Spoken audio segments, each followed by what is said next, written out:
Hey guys, I'm here with thing number one. Normally thing number two is my assistant for these things, but thing number one is going to help me with this one. This is going to be experiments in bluing stainless steel. Here's thing number one.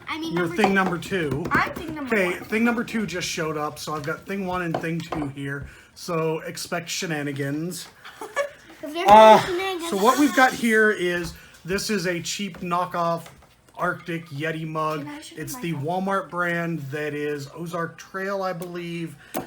It fits all of the accessories for a Yeti mug. I actually have one of these at work that I've got a Yeti lid on it because I like the little mag slider lid better than the other lids. With the one I have at work, I've done a lot of stuff to it. I took and put a stencil decal that I had that says rust is lighter than carbon fiber on the glass, had it on the glass for a while, or on the tumbler. I then used some techniques I got from a King of Random video.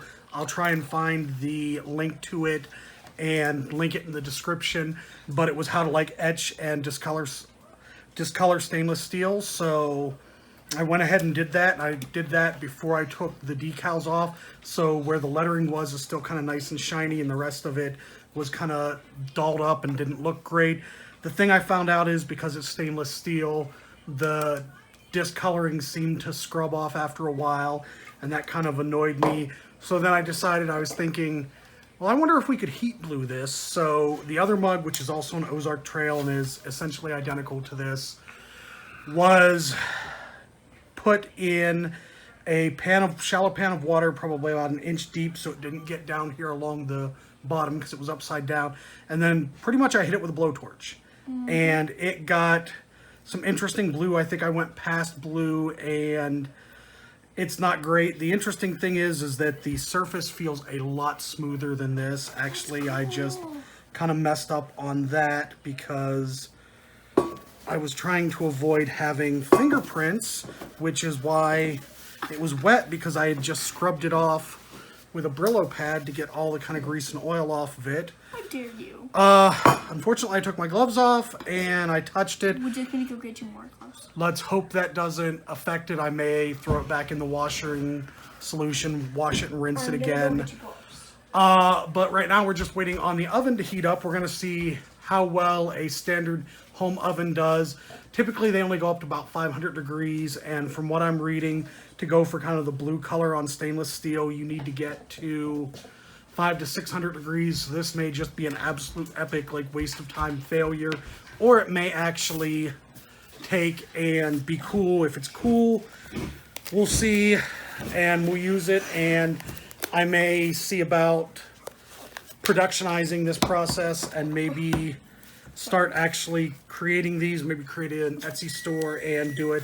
That's actually the oven beeping that it's now up to 500 degrees. It smells weird. No matter what happens, I will go ahead and post a follow-up when it comes out of the oven, just so we can see if it works or if it doesn't work. But I'm kind of feeling that either way, it'll be an interesting thing. I really, really hope it works, but we'll find out soon. Thanks, guys. Okay, guys, and we are back with the attempt that was a complete and utter total failure of bluing a stainless steel tumbler in the oven.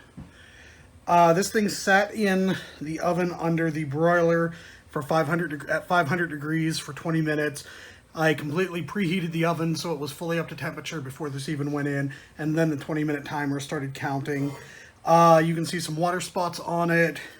There's probably also some fingerprints. I've touched it since it came out. Everything that I've done, though, comes off with water, so that tells me that, I didn't kind of burn the oils from my skin into it or anything. But as you can see, there's absolutely not even the faintest of straw colors. So to answer the question, no, it is impossible to blue stainless steel in an oven.